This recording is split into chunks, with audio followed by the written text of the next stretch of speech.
By now, I'm sure you have heard some of these taglines: the Fourth Industrial Revolution, the Great Reset, and the Great Narrative. And of course, you will own nothing and be happy.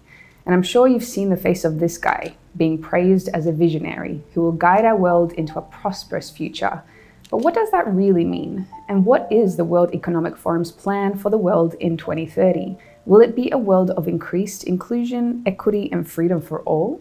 Or, as many people fear, will it be exactly the opposite? Stop it there and welcome to Speak Freely. Here we celebrate the freedom of speech. It's been a minute since we made a sit-down video for this channel, but we're returning to Sorelle.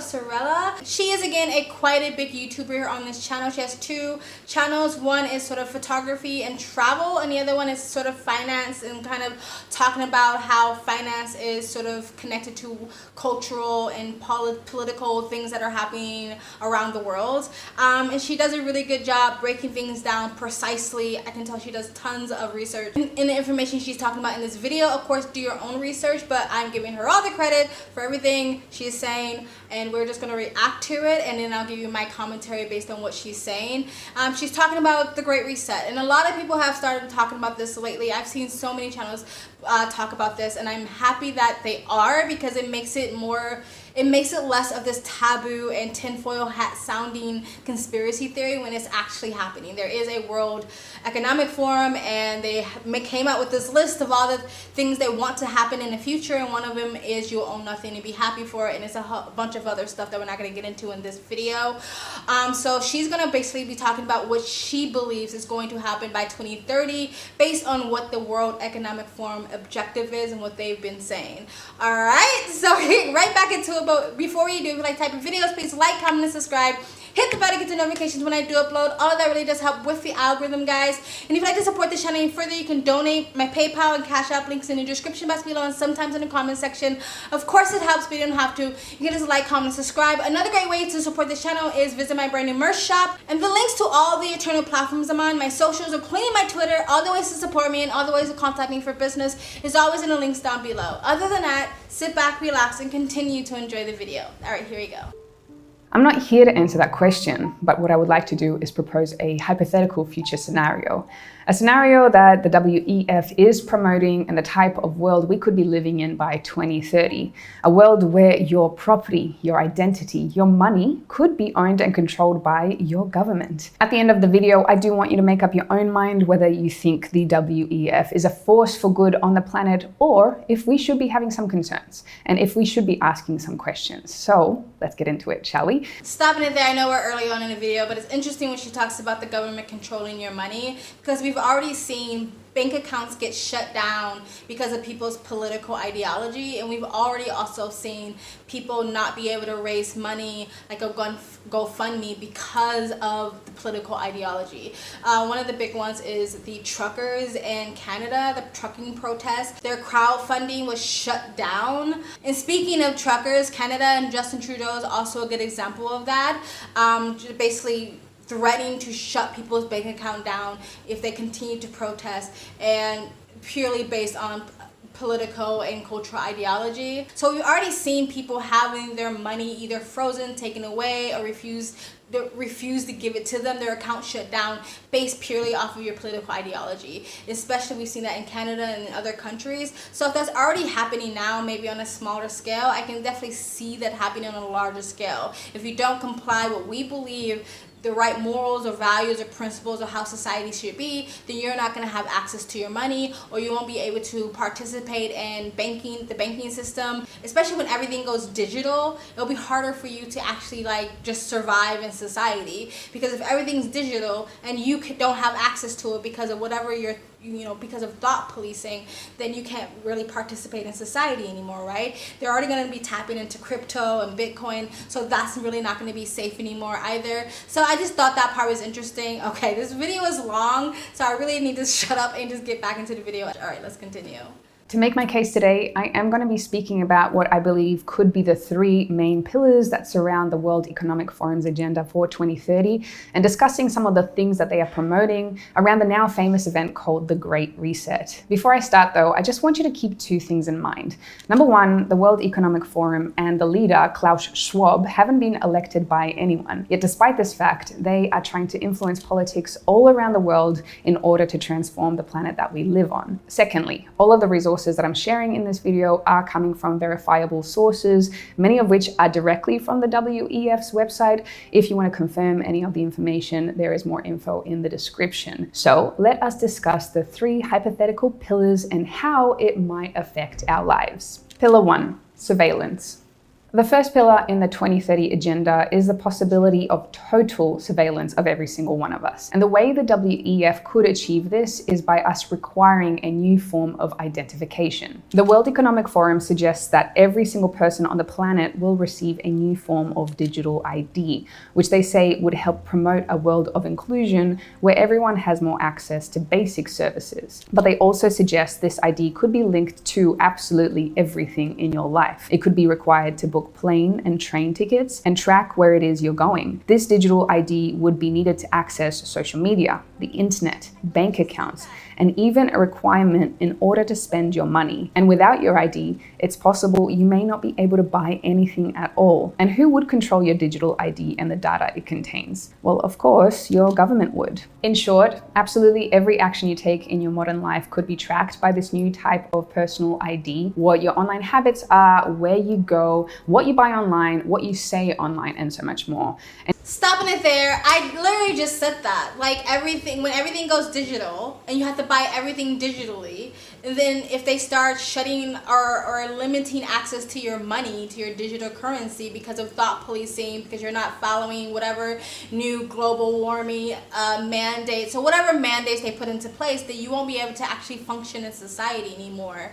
It's really scary. And it's also the idea of the social currency like they do in China. Like if you do something bad that they deemed not right for society, then you won't be able to fly a plane, you won't be able to buy a car, you won't be able to basically participate in society. We've already seen this during the 2 years of the virus where you weren't able to participate in society if you didn't have a certain passport. We've already seen them push this into play. We've already seen basically the dress rehearsal for this. And we already seen half of a society very happily volunteer to give all of their freedom away and even champion this idea. Well, yeah, they shouldn't be able to go to a restaurant. Their kids shouldn't be able to go to school. They shouldn't be able to get medical care if they don't comply with the mandates. Like, if you really think this stuff is far off, you're crazy. And the thing is, the younger generation is already being taught this stuff, right? And like a lot of people think that the next mandates will be sort of the global warming mandates, right? And so they're already fear-mongering your children into becoming these sort of global warming like fanatics that they'll be so happy to comply to whatever mandate there is.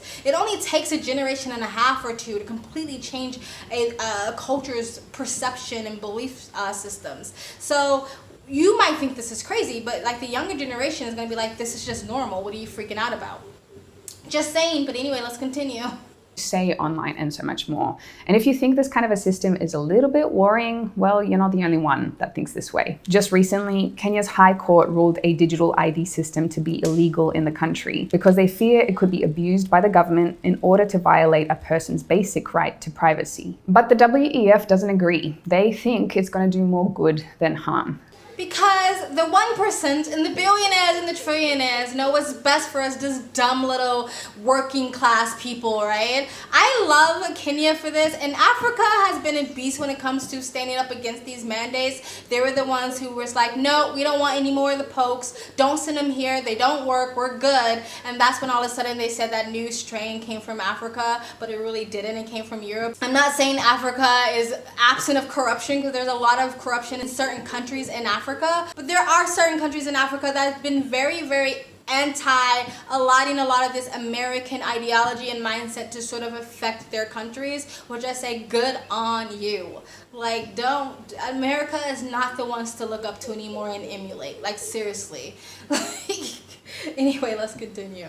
But anyway, where would you be carrying this new form of ID? Well, according to the WEF, you could be carrying it inside your body. In his book, The Fourth Industrial Revolution, Schwab talks heavily about how RFID chips could be used to track goods and packages around the world, enabling our economy to become significantly more efficient. But in referencing the same technology, he also said this: in the near future, similar monitoring systems will also be applied to the movement and tracking of people. He also says that the fourth industrial revolution will lead to a fusion of our physical, our digital, and our biological identities. Echoing this on the website, the WEF discusses a future where electronic implants could become a relatively normal part of human life. Relatively normal. It will be normal because, again, the younger generation, for them, this would be completely like an everyday thing. They're already putting chips in people, and you see these videos where they're like, it's so cool because it makes your life so much easier, because pulling out a card from your wallet is just so much work. Why won't you just swipe your wrist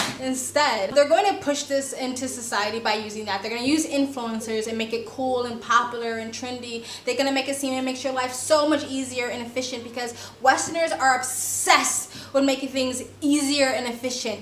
The more things that you can just push a button and make everything happen, the better, right? They're like, Westerners are like terrified of doing anything manual, or like doing anything that's a little bit more work than usual. It's crazy. Like, if you can have a machine that washes your clothes, washes your dishes, sweep your floor, and wash your car, that's seen as like the thing to move towards, instead of being like, there's nothing wrong with more work, harder work. So again, pulling out your card from your wallet, that's so much work, and it's going to probably be pushed into society as, yeah, but that wallet can be stolen, your identity can be stolen, but if you have this in your arm, that's more safe, more secure, right? They're also probably going to push it in a ways of chipping your children if they get kidnapped, if they run away, if they get lost. You're a bad mother if you don't chip your children. There's so many ways that they're going to implement this into society that a very large portion of people will be happy to get chipped.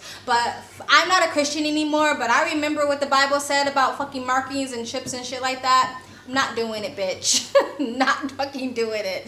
Anyway, let's continue. Lastly, I want to mention something I've spoken about on this channel before, which is in regards to the WEF's potential forecast for a future of surveillance, which comes from an article published on Forbes, which is written by a WEF contributor. The article is titled, "Welcome to 2030. I own nothing, have no privacy, and life has never been better." And the line I want to highlight is as follows: "Once in a while, I get annoyed about the fact that I have no real privacy, nowhere I can go and not be registered. I know somewhere everything I do, think, and dream of is recorded.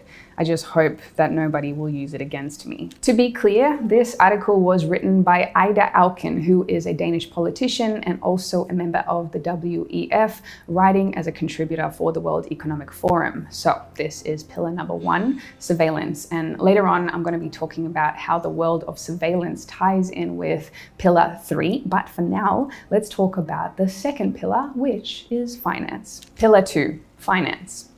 The next pillar of the Great Reset agenda could be around finance, and more specifically, putting more control of money and assets in the hands of the government. So you know the line, "You will own nothing and you will be happy"? Well, this is the pillar where this could be playing out. In multiple articles on their own website and elsewhere, the WEF predicts a world where people will no longer own most of the things they use in life. Instead, through a sharing economy, items like clothing and cooking equipment will be owned by your government and delivered to you when you need them. But according to a WEF member, sometimes you won't even need to decide what you need, because an algorithm that knows your tastes better than you do could make these choices for you instead. And your home? Well, soon that could be owned by the government as well, but you won't have to pay rent because someone else will be using your space when you're not there. Nothing in this world is for free. So even if you're not paying rent, you're paying it some other way, like lack of freedom and fucking privacy. And so the algorithm thing, like, you won't even have to order it because the algorithm knows you better than you, or the government is saying they know you better than you. Like the 1% is already telling us, no, we know what's best for you. Shut the fuck up, sit down and take it, right? And it's almost like the computer algorithm in real life. You know, when you go onto different YouTube videos or Google or Facebook, and then you get these ads that is like basically specific to what you've been searching for. So it's basically like in real life. But the thing is, if your currency is directly connected to everything you do, and they start to thought police or shut or limit the access to your money because of bad behavior, then they can access your limit to the things that you can actually borrow from the government, basically forcing you to comply whatever they want you to comply to. I can see how this all sounds good to someone. Like, I don't have to pay rent. I don't have to, like, you know, I can just get whatever I wanted. Like someone who maybe can't afford a Tesla, but I can borrow a Tesla for a week. You know what I mean? Or I can't afford to live in a place like Malibu, but if I don't have to pay rent and I just have to share my space when I'm not using it, that sounds amazing. I can see how this sounds great to people, but a lot of people, of course, is not going to understand the long-term causes effects of anything or what they have to sacrifice to get any of those things. And for a lot of people, they just don't give a fuck. But anyway, let's continue. In short, everything that you own now could soon hypothetically be owned by your government. But the most important tool, asset that you have, which we use every single day to exchange value, which is money, seems that the WEF might have a plan for that as well. The WEF talks heavily about how cash in the modern world is risky and how it should be replaced by digital money. And even though statistics show that many countries around the world would prefer to use cash over electronic forms of money, the WEF believes these people just don't know what's good for them. Instead, they believe we should all be switching over to electronic payment systems as it's the way of the future. So, what could replace a world where we no longer have any kind of physical money? Well, the next step would be to develop a secure digital currency that everybody can use. It's kind of like crypto, except the future digital currency proposed wouldn't be decentralized. It would be completely controlled by your government. And this is called the central bank digital currency, or CBDC. A CBDC would be fully trackable, traceable, and a secure form of currency that, like Bitcoin, lives on a blockchain. But it would be also fully centralized. It would be money controlled by those in power instead of being in the hands of the people. With a CBDC, your money would no longer be held in a bank account either. Instead, proposals suggest cutting out what they call the middleman, with your government becoming the bank that directly holds your money for you. Nations like United States, Brazil, China, Canada, Germany, Austria, and Australia are already at certain stages of research or developing a CBDC, meaning we may be only a couple of years away from this becoming a reality. But potentially, most worrying of all, a CBDC would also be fully programmable, meaning your government could place whatever rules they wanted on your money, potentially allowing you to only spend your money on the items that they deem appropriate, or even worse, cutting off your access to your money altogether. In short, it would become the perfect tool in order to track and control your money, the very thing that we need in order to survive in today's world. If you want to learn more, I've recently made a video about CBDCs. Feel free to watch that one after you watch this one.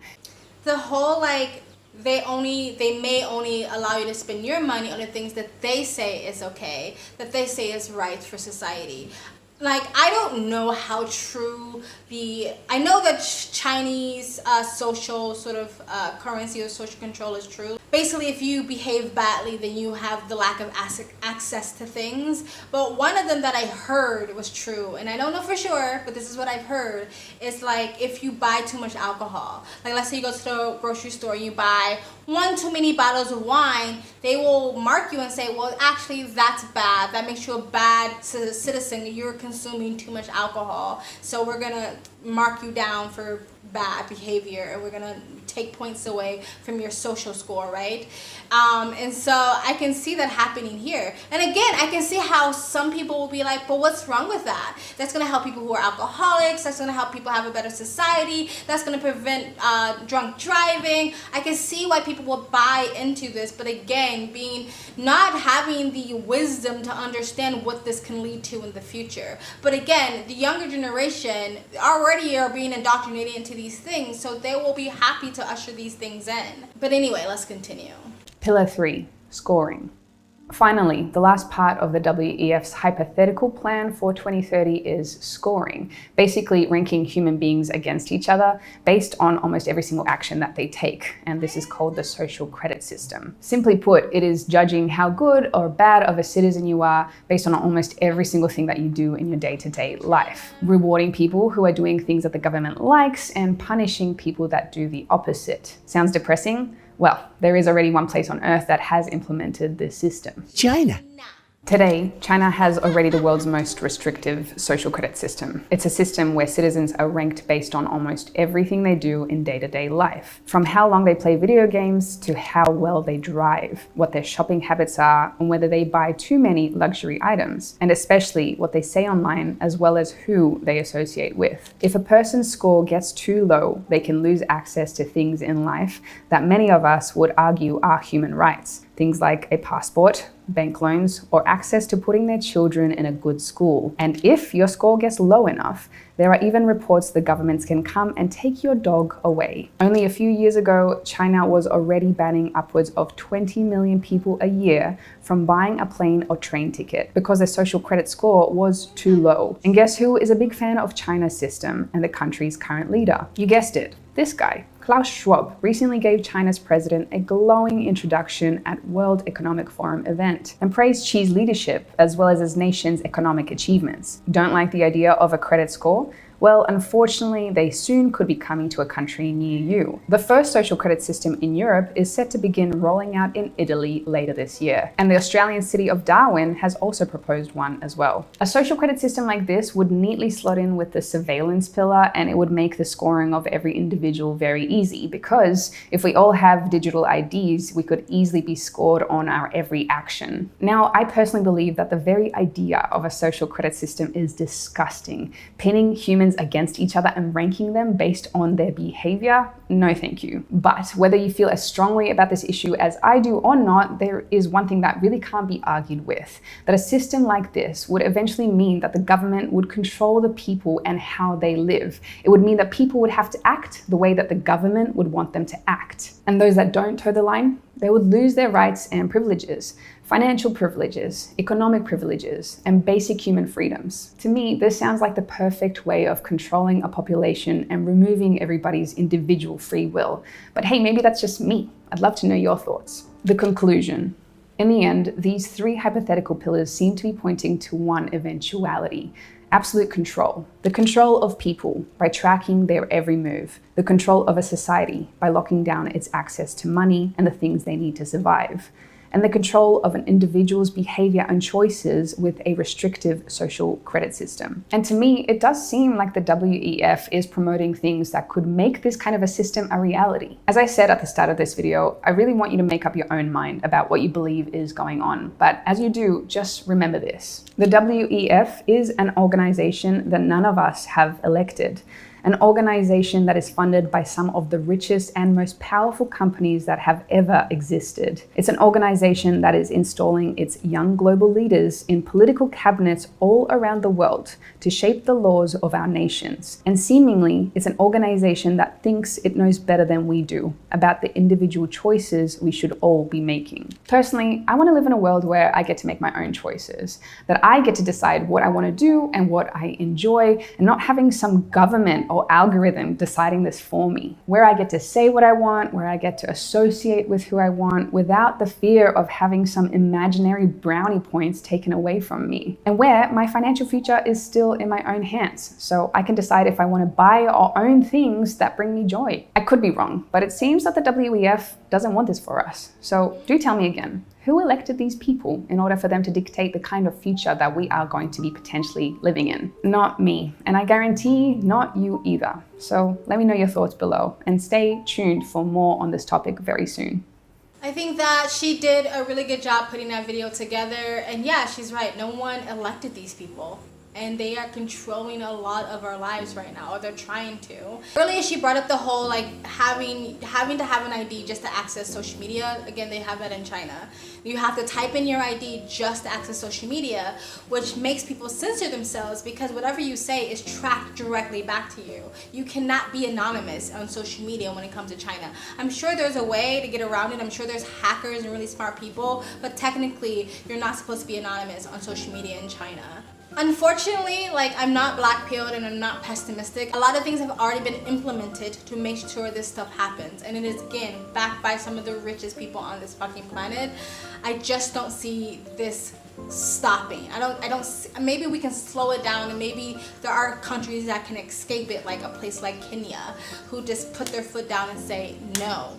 But on a global level, I feel like a lot of this stuff is going to be implemented. And again, the younger generation has already been brainwashed into this, so they'll be happy to voluntarily hook themselves up to the matrix, so to speak, right? I think what most people can do on an individual level or individual household is to be aware of what's going on, keep your eyes open, don't let yourself get dumbed down, do your own research, and you need to start making steps today so you don't have to rely on the government or the mainstream. So if there ever comes a time where you just literally have to disconnect and not associate with mainstream society anymore, you're able to do that because you're able to be self-sufficient and self-reliant. Find other people, find other communities and stuff like that, so you can be able to do those things.